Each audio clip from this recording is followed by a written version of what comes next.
بهم. ولا يتكلم أحد بموت رسول الله إلا ضربته. جئتك أؤمن بالله وبرسوله وبما شئت به فقد أعذرت إليكم وأعذرتموني.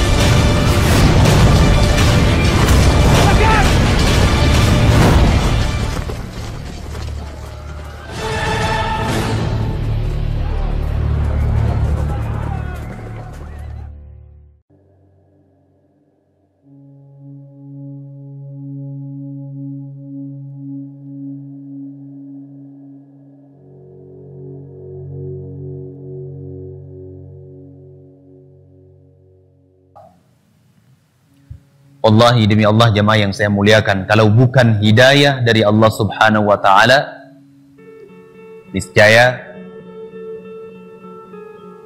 kita tidak bisa merasakan nikmatnya sebuah agama yang diridhai oleh Allah Subhanahu wa Ta'ala sebagaimana agama yang hari ini kita berada di atasnya. Alhamdulillah. Salawat beserta salam juga tidak lupa selalu dan senantiasa kita alamatkan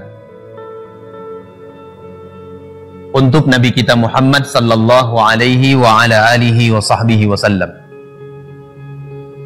seorang Rasul yang telah mengenalkan kepada kita tentang Islam. Beliau yang telah membuka mata kita dan mendidik kita bagaimana kita mengenal Allah Azza wa Jal, bagaimana kita mengenal agama Islam, sampai alhamdulillah hari ini kita bisa merasakan kenikmatan di atas Islam dan sunnah dan amalan-amalan saleh yang telah diajarkan oleh Rasulullah sallallahu alaihi wa ala alihi wa sahbihi wasallam. Hadirin jemaah yang dimuliakan oleh Allah Subhanahu wa Ta'ala, di malam yang mulia ini dengan waktu yang singkat antara maghrib dan isya, insyaallah kita duduk bersabar sejenak dalam rangka untuk saling mengingatkan dan saling menasehati di antara kita. Amalan biqaulillahi subhanahu wa ta'ala, sebagai bentuk pengamalan kita terhadap firman Allah tabaraka wa ta'ala. Allah berfirman, wa dzakir fa inna dzikra tanfa'ul mu'minin. Berilah peringatan dikarenakan peringatan tersebut bermanfaat bagi orang-orang yang beriman. Hadirin yang dimuliakan oleh Allah Subhanahu wa ta'ala, malam yang mulia ini saya ingin baca sebuah hadis yang masyhur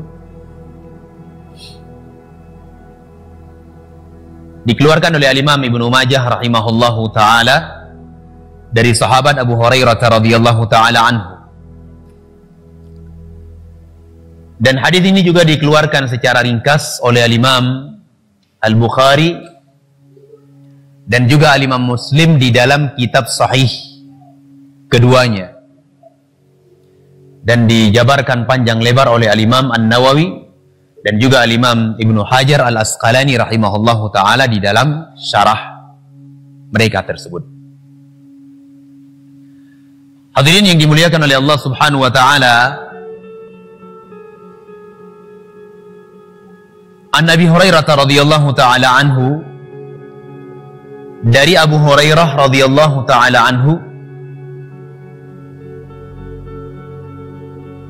an Rasulullah sallallahu alaihi wasallam, beliau berkata dari Rasulullah sallallahu alaihi wa ala alihi wa sahbihi wasallam,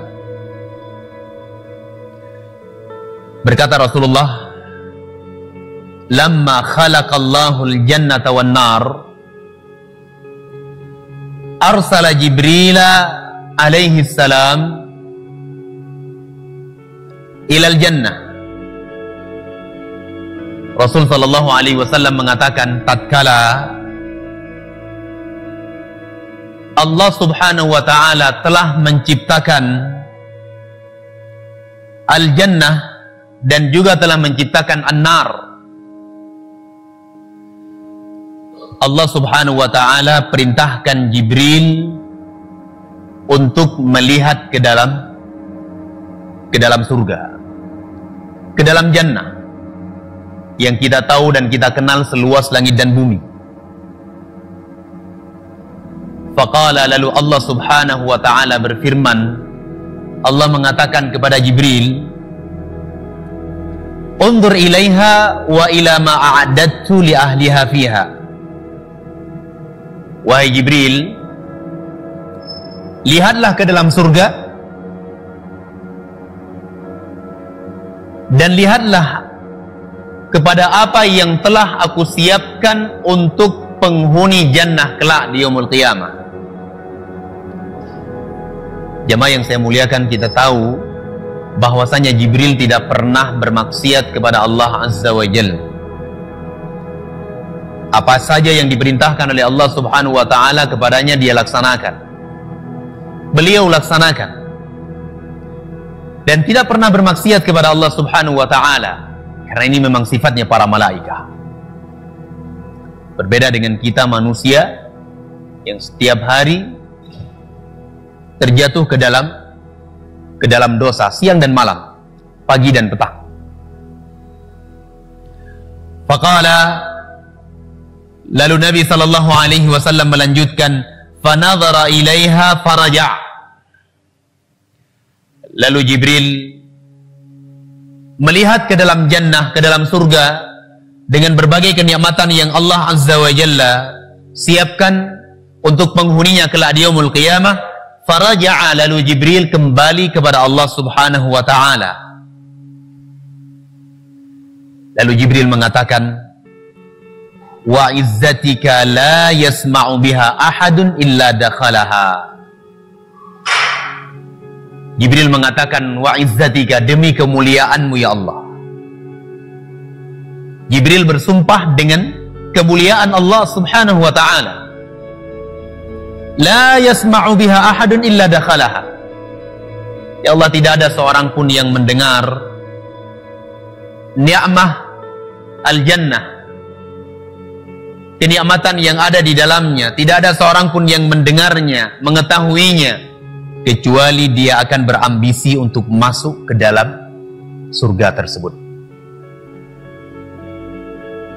Kecuali dia akan berambisi, berupaya untuk masuk ke dalam surga itu. Pasti saya yang berbicara di hadapan jamaah dan juga jamaah sekalian yang ada di majelis di malam yang mulia ini, tidak ada seorang pun di antara kita mendengar, membaca, mengetahui dari sifat-sifat surga Allah Subhanahu wa ta'ala, melainkan kita akan beranggapan, berandai-andai, berharap agar Allah Azza wa Jalla masukkan kita ke dalam. Bagaimana tidak jamaah yang dimuliakan oleh Allah, nikmat surga yang paling rendah saja adalah Allah berikan kepada seorang laki-laki yang paling terakhir masuk ke dalam surga setelah dia dibakar dosa-dosanya di dalam neraka, lalu diangkat oleh Allah Subhanahu wa ta'ala. Allah masukkan ia ke dalam surga, lalu Allah Azza wa Jalla bangunkan, Allah bangun untuknya sebuah istana di dalam surganya tersebut. Dan setelah itu Allah Azza wa Jalla memberikan untuknya dua wanita dari hurul ain, dua wanita surga, bidadari dari bidadari surga. Lalu dua wanita itu mengatakan, alhamdulillahilladzi khalaqana laka wa khalaqaka lana. Segala puji Allah bagi Allah Subhanahu wa ta'ala yang telah menciptakan kami untukmu dan telah menciptakan engkau untuk kami. Apa kata pemuda tersebut? Dia langsung mengatakan, wallahi ma u'tiya ahadun mithla ma u'titu. Demi Allah, tidak ada seorang pun yang diberikan nikmat sebesar ataupun semisal nikmat yang Allah Azza wa Jalla berikan kepadaku. Bayangkan. Ini paling rendahnya jemaah yang dimuliakan oleh Allah Subhanahu wa taala. Belum lagi yang di atasnya. Belum lagi yang di atasnya lagi. Karena memang surga Allah Azza wa Jalla itu bertingkat-tingkat. Luar biasa. Nah. Barakallahu fikum. Lalu kata Nabi sallallahu alaihi wasallam, fa'amara biha fahuqqat bil makarih. Lalu Allah tabaraka wa ta'ala perintahkan lagi Jibril untuk melihat lagi ke dalam surga. Lihat lagi ke dalam surga. Tadi sudah dilihat, menakjubkan. Kembali Jibril sampai bersumpah dengan kemuliaan Allah Azza wa Jalla. Karena kenikmatan yang sangat luar biasa disiapkan di dalamnya. Ma la ainun ra'at. Nikmat yang belum pernah terlihat dengan mata seorang pun. Wala udhunun sami'at. Belum pernah terdengar oleh telinga. Wala khatara ala qalbi bashar, dan belum pernah terbetik di dalam dada seorang manusia pun. Tak pernah terbetik. Luar biasa. Nikmat yang begitu mulia dan besar Allah Azza wa Jalla siapkan kelak untuk penghuninya. Nah, lalu kata Nabi sallallahu alaihi wasallam, Allah Azza wa Jalla memerintahkan Jibril untuk melihat untuk kali berikutnya ke dalam surga itu. Fahuqqat bil makarih. Tiba-tiba atau setelah itu Allah Azza wa Jalla mengelilingi surga tersebut dengan al-makarih. Tahu makarih itu jamaah yang dimuliakan oleh Allah? Al-makarih itu adalah hal-hal yang memberatkan jiwa kita. Berat sekali. Hal-hal yang memang bertentangan dengan apa? Dengan hawa nafsu kita. Bertentangan sekali. Apa di antara al-makarih jemaah yang dimuliakan oleh Allah? Banyak. Menghadiri salatul jamaah di masjid 5 waktu. Berat jemaah yang dimuliakan oleh Allah. Memperbanyak salat-salat sunnah. Berat jemaah yang dimuliakan oleh Allah. Memperbanyak puasa sunnah. Berat sekali jamaah yang dimuliakan oleh Allah. Banyak lagi contohnya. Saya sebutkan di antara contohnya adalah memberikan maaf kepada orang yang telah menzalimi kita. Berat. Apalagi kita punya kemampuan untuk membalas. Apalagi kita punya rencana untuk membalas kezaliman yang semisal ataupun yang lebih besar dari itu. Berat sekali jamaah yang dimuliakan oleh Allah. Namun ya, Allah Azza wa Jalla menghadiahkan apa? Surga untuk orang-orang yang memang bisa melewati hal-hal yang memberatkan tersebut. Bagaimana tidak berat jemaah yang dimuliakan oleh Allah? Ya, balasannya apa? Surga. Ya, kalau gampang-gampang saja balasannya, hadiahnya itu apa? Kipas angin katanya. Allah musta'an. Barakallahu fikum jemaah yang dimuliakan oleh Allah Subhanahu wa taala. Inti dari hadis yang disebutkan oleh Nabi sallallahu alaihi wasallam ini, perjalanan menuju surga Allah Subhanahu wa taala itu berat. Ya. Perjalanan menuju surga Allah Subhanahu wa taala itu berat. Bagaimana tidak jemaah yang dimuliakan oleh Allah? Ya. Kita termasuk dari orang-orang yang malas beribadah. Termasuk orang-orang yang banyak menzalimi saudara-saudara kita. Ibadah kita kurang. Sehingga jemaah yang dimuliakan oleh Allah Azza wa Jalla, begitu berat perjalanan menuju surga Allah Subhanahu wa taala Rabbul Alamin. Demikian. Ya. Coba perhatikan kata Rasul sallallahu alaihi wasallam, fa'amara biha fahuqqat bil makarih. Allah perintahkan lagi Jibril untuk melihat ke dalam surga. Tiba-tiba surga Allah itu ditutupi, dikelilingi oleh hal-hal yang memberatkan diri kita. Kalau kita mampu lewati hal yang berat itu, kita akan masuk ke dalam surga, pasti. Namun sekali lagi saya tekankan jemaah yang dimuliakan oleh Allah, karena memang perjalanannya itu berat sekali. Tadi saya sebutkan contohnya. Di antaranya apa?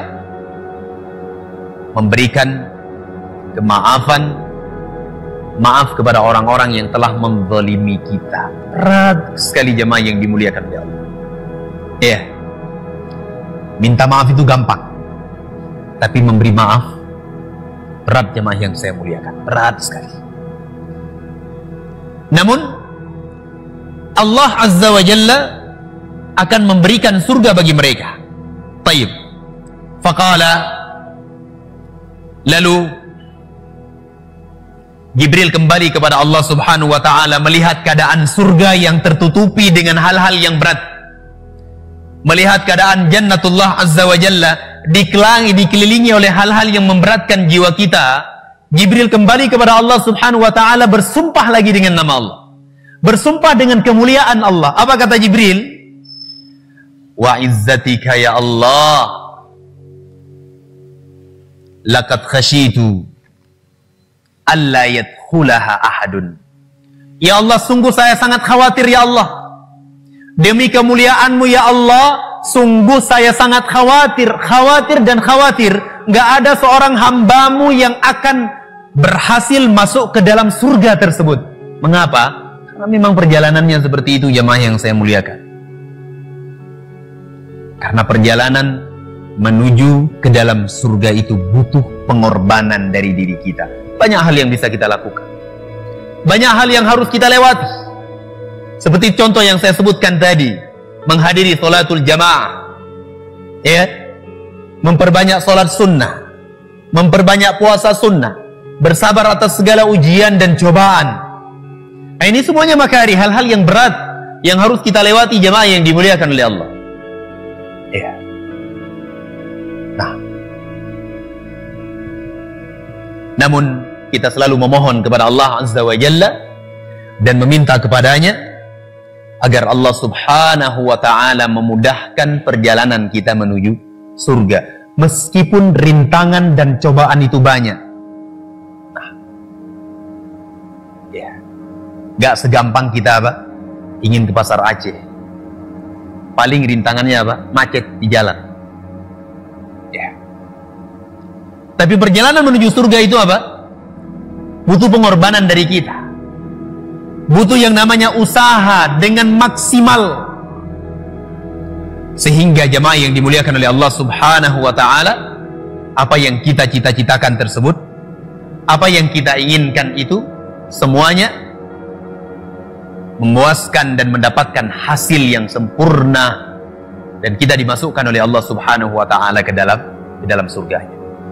Jemaah yang dimuliakan oleh Allah, dahulu para ulama membaca hadis ini, wallahi mereka menangis. Cuma nggak tahu kenapa kita nggak bisa menangis, jemaah yang dimuliakan oleh Allah. Para ulama terdahulu, ulama salaf, baik dari kalangan sahabah, kalangan tabi'in, atba'ut tabi'in, membaca hadis-hadis seperti ini, mereka menangis sejadi-jadinya. Entah kenapa hati kita ini nggak bisa menangis, jemaah yang dimuliakan oleh Allah. Mungkin salah satu perkara yang membuat kita ini nggak bisa menangis adalah karena dosa-dosa kita memang. Dosa. Ya. Dosa-dosa kita jemaah yang dimuliakan oleh Allah. Saya yang berbicara hari ini, ya, tidak lebih baik dari jemaah yang hadir di tempat ini. Ya. Tidaklah saya ini kecuali cuma memberikan nasihat, menyampaikan. Yang itu semuanya saya peruntukkan untuk saya pribadi yang paling pertama. Dan juga kalau bisa diambil manfaat oleh jamaah, alhamdulillah, semoga menjadi manfaat. Demikian jamaah yang dimuliakan oleh Allah Subhanahu wa ta'ala. Perjuangan yang harus benar-benar kita berada di dalamnya serius dan sungguh-sungguh untuk mendapatkan Jannatullah Azza wa Jal, itu penuh dengan rintangan. Penuh dengan rintangan. Penuh dengan ujian dan cobaan. Salah satu contohnya adalah misalnya amalan menuntut ilmu. Itu berat sekali.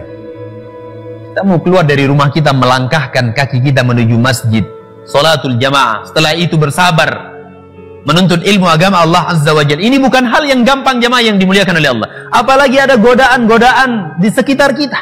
Apalagi kita punya dagangan di luar. Apalagi kita punya perniagaan yang harus kita selesaikan. Demikian. Sehingga nggak salah Jibril sampai bersumpah, wa izzatika, demi kemuliaanmu ya Allah, aku sangat khawatir tidak ada seorang pun hambamu yang berhasil masuk ke dalam surga itu. Mengapa? Karena memang perjalanannya itu berat. Banyak duri-duri yang harus kita lewati. Banyak rintangan yang harus kita belah satu persatu, jamaah yang dimuliakan oleh Allah. Iya, seakan-akan di depan kita terdapat satu gunung yang begitu kokoh. Gunung batu yang begitu kokoh. Harus kita kikis pelan-pelan, sedikit demi sedikit.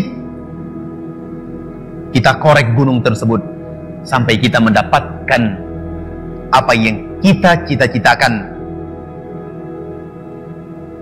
Itu surga Allah Subhanahu wa ta'ala. Ini terkait tentang al-jannah. Wa qala, faqala idhhab ila an-nar fanzur ilaiha wa ila ma a'dadtu li ahliha fiha. Lalu Allah Azza wa Jalla firmankan kembali kepada Jibril, wahai Jibril,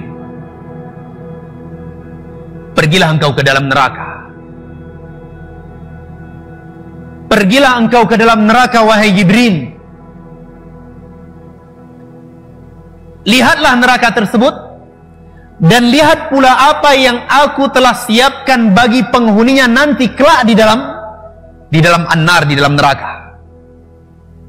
Ya, lihat, perhatikan. Dan neraka itu termasuk makhluk Allah Subhanahu wa ta'ala yang sangat besar. Fanadhara ilaiha, lalu Jibril pergi ke dalam neraka, melihat keadaan neraka tersebut, melihat kondisi yang ada di dalamnya, azab, siksaan yang Allah Subhanahu wa ta'ala siapkan untuk penghuni neraka di dalamnya kelak. Ya, semoga Allah selamatkan kita, jemaah yang dimuliakan oleh Allah. Faraja'a, setelah melihat keadaan neraka, Jibril kembali kepada Allah Subhanahu wa ta'ala. Lalu Jibril mengatakan, wa izzatika ya Allah, la yadkhuluha ahadun. Ya Allah, demi kemuliaanmu ya Allah. Sampai Jibril bersumpah dengan kemuliaan Allah tabaraka wa ta'ala. Demi kemuliaanmu ya Allah, tidak ada seorang pun dari hambamu yang mau masuk ke dalam neraka itu. Tidak ada. Tidak ada seorang pun yang mau masuk ke dalam neraka. Bagaimana kita mau masuk ke dalamnya, jamaah yang dimuliakan oleh Allah? Sedangkan azab yang Allah Subhanahu wa ta'ala siapkan di dalamnya itu adalah azab yang sangat berat, azab yang sangat pedih. Na'udzubillah. Sampai Rasulullah sallallahu alaihi wasallam sebutkan dalam sebuah hadis yang sahih, dikeluarkan oleh Al-Imam Al-Bukhari dan juga Al-Imam Muslim rahimahullah. Nabi sallallahu alaihi wasallam menggambarkan tentang orang yang paling ringan azabnya kelak di yaumul qiyamah, di dalam neraka Allah Subhanahu wa ta'ala. Yang paling ringan disebutkan oleh Nabi. Siapa itu? Abu Talib, paman Rasul sallallahu alaihi wasallam. Itu pun karena syafaat Nabi sallallahu alaihi wasallam. Karena Abu Talib semasa hidupnya banyak membela dakwah Nabi, banyak membantu Nabi alaihi salatu wassalam meskipun mati di atas kemusyrikannya. Sehingga jemaah yang dimuliakan oleh Allah Subhanahu wa ta'ala, kata Nabi, laula ana, kalau bukan karena syafaatku, lakana fid darkil asfali minan nar. Niscaya Abu Talib itu akan berada di kerak neraka Jahannam. Niscaya ia akan berada di kerak neraka Jahannam. Namun karena syafaat Nabi sallallahu alaihi wasallam diangkat oleh Allah Subhanahu wa ta'ala fi dhawdahin minan nar. Dhawdah itu cuma api yang membakar cuma sebatas mata kaki saja, nggak lewat itu, nggak melebihi mata kaki, cuma sampai segitu aja. Wa huwa munta'ilun bina'alain, dipakaikan untuk Abu Talib 2 terompah, 2 sendal dari api neraka. Lalu kata Nabi SAW, yaghli bihima dimaghuh, mendidih otaknya. Bayangkan kaki yang terbakar jemaah yang dimuliakan oleh Allah, namun yang mendidih adalah otak. Bayangkan, ini azab yang paling ringan jemaah yang dimuliakan oleh Allah. Azab yang paling ringan, ringan sekali di dalam neraka Allah Subhanahu wa ta'ala. Ya. Bayangkan jemaah yang dimuliakan oleh Allah, hari ini coba kalau misalnya kita terinjak bara api dengan kaki kita, dengan kaki telanjang tanpa ada sendal. Ada bara api yang sangat panas, kita tidak melihatnya, terinjak. Apa yang terjadi jemaah yang dimuliakan oleh Allah? Mungkin beberapa saat kita nggak bisa berbicara. Otak kita ini tidak berjalan. Nggak tahu kita harus berbuat apa. Nggak tahu kita harus berbicara apa jemaah yang dimuliakan Allah. Seakan-akan nafas kita ini terhenti. Ini baru bara api di dunia yang kita injak. Ya. Seperti itu jemaah yang dimuliakan oleh Allah. Bayangkan azab di yaumul qiyamah. Azab di yaumul qiyamah jemaah yang dimuliakan oleh Allah. Dan yang tadi disebutkan cuma diberikan kepada sebagian kuffar oleh Allah Azza wa Jalla. Disebutkan dalam riwayat yang lebih sharih lagi diberikan kepada Abu Talib. Pakai sendal dari api neraka, kemudian otaknya itu mendidih. Bayangkan bagaimana sakitnya itu. Kata Nabi sallallahu alaihi wasallam, kekal selama-lamanya di dalam neraka. Tidak ada habis-habisnya. Sampai kapan orang itu seperti ini? Sampai kapan Abu Talib seperti itu? Terus menerus, tidak ada batasnya. Sampai kapan? Tidak ada batas. Tidak ada batas. Tidak ada matinya lagi. Terus menerus. La haula wa la quwwata illa billah. Semoga Allah Subhanahu wa ta'ala selamatkan kita jemaah yang dimuliakan oleh Allah. Ya. Ini baru kita berbicara azab yang paling ringan jemaah yang dimuliakan oleh Allah. Wallahi kalau kita baca yang seperti ini, kita takut jemaah yang dimuliakan oleh Allah. Kita takut. Namun apa mau kita katakan, diri kita ini selalu bermaksiat kepada Allah Azza wa Jalla. Hati kita ini yang terlalu lemah jemaah yang dimuliakan oleh Allah. Dan fitnah itu begitu menyambar hati-hati kita. Siang dan malam kita melakukan dosa. Siang dan malam kita terjatuh ke dalam pelanggaran syariat Allah Subhanahu wa ta'ala. Setiap hari. Jamaah yang saya muliakan, kalau kita mau jujur, jamaah yang dimuliakan oleh Allah, ya, mungkin kita akan mengatakan bahwa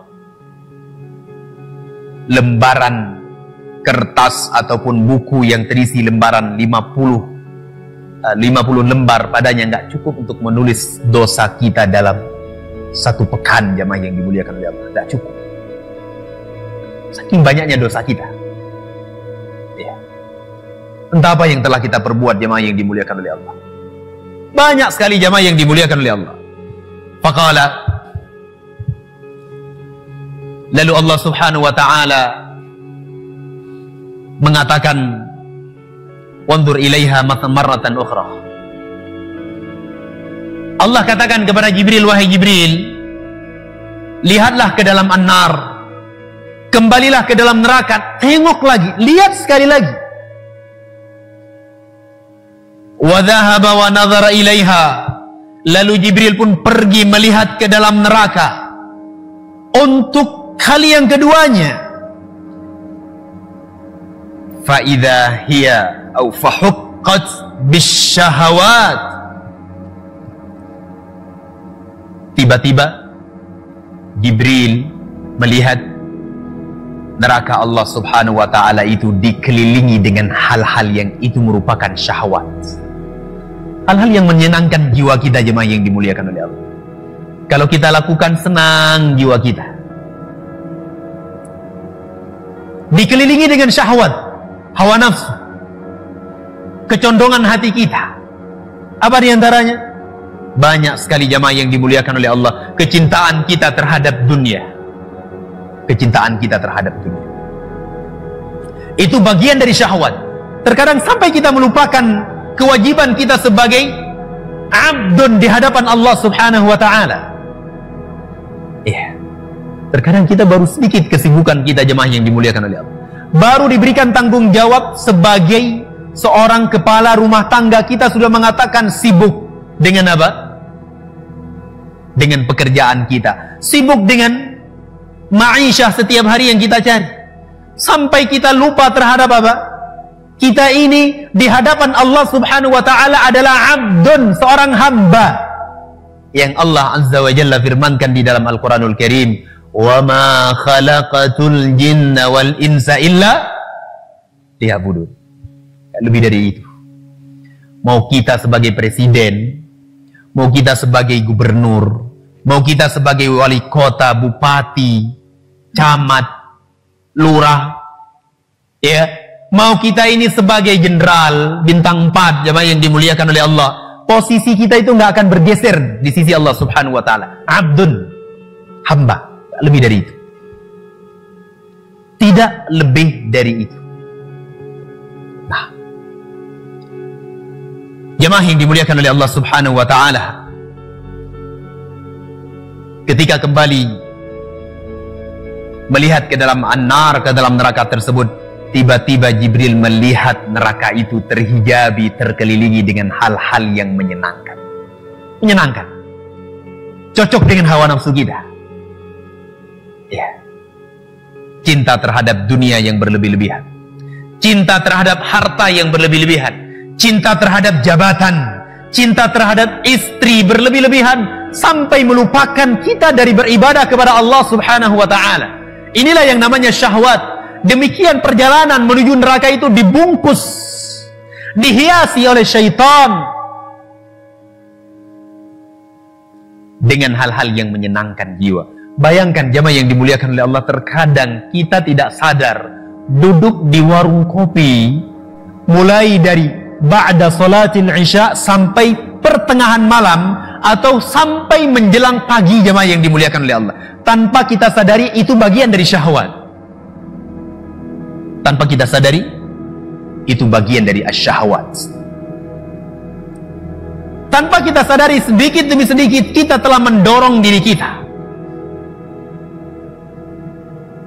menuju ke dalam neraka Allah Subhanahu wa ta'ala. Na'udzubillah.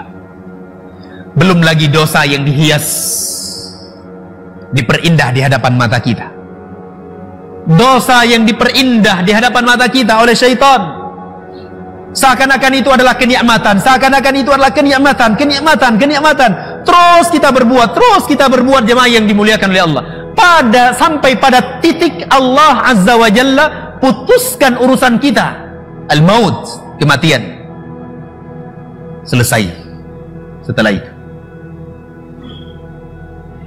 jemaah yang dimuliakan oleh Allah Subhanahu wa ta'ala, melihat keadaan neraka yang terhijabi, terkelilingi dengan syahwat, hal-hal yang menyenangkan jiwa, Jibril mengatakan, bersumpah atas nama Allah Azza wa Jalla, bersumpah dengan kemuliaan Allah Subhanahu wa ta'ala, kata Jibril, wa izzatika laqad khashitu alla yanjuwa minha ahadun illa dakhalaha.